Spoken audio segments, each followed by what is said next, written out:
Talk to me about working with Don Muraco. He's a guy that I would study and watch. He just made wrestling look so just smooth and easy when he'd work. I mean, he was just an unbelievable worker from me watching him. What was he like in the ring?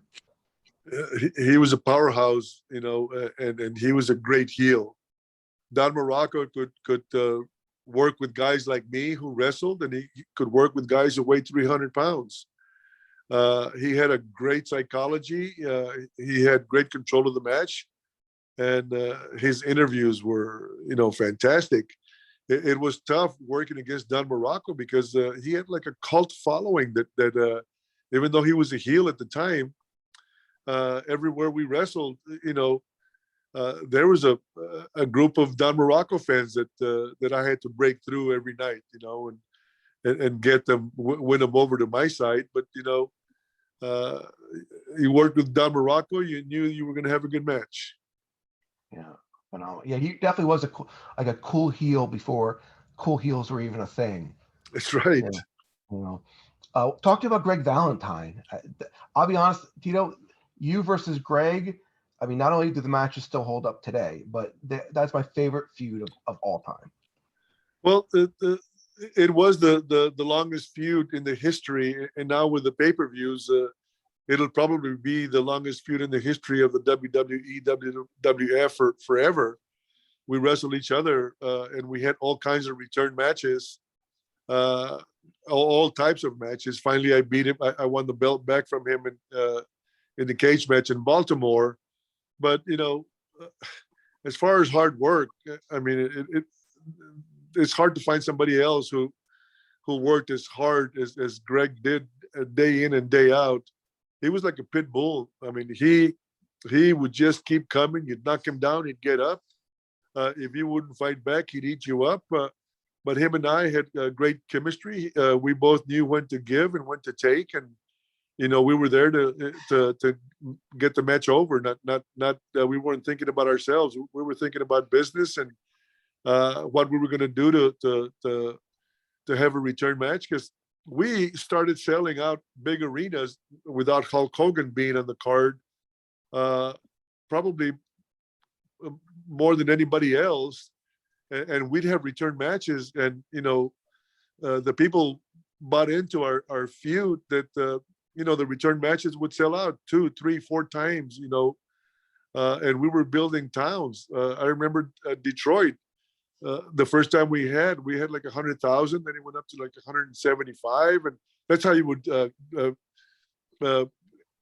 gauge the houses. It was monetary wise, not how many people were there, is the money. And eventually, the last 2 matches that we had in Detroit, we went from being less than half full to selling out the last 2 matches in a row without anybody else. Of course, we had a great card underneath. It wasn't just us, but we were a big reason why we were selling out. Now, did you hurt your knee while you were IC champ your first run? Correct? That was a legit injury. Uh, no. Yeah. Yes. You're right.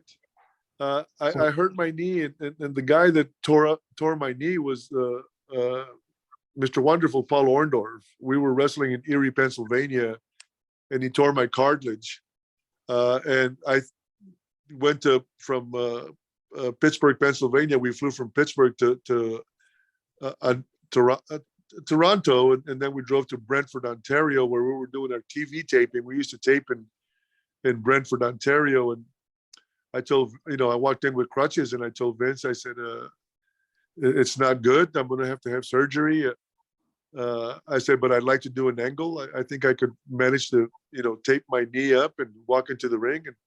And I thought I was going to do an angle with Mr. Wonderful Paul Orndorff, but George Scott loved Greg the Hammer Valentine, and I don't think they really trusted Mr. Wonderful, because Mr. Wonderful would lose his temper, and he would tell people off. And they said, you're going to do it with Greg. And they told me what they wanted, and I managed to get into the ring, and Greg attacked me and put the figure 4 leg lock, and people really bought it.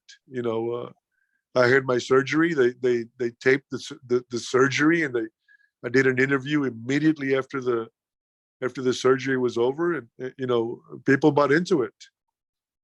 How long were you out for? Believe it or not, I was out for 10 days. I came back and I had we were on the semi-main event in Madison Square Garden after 10 days.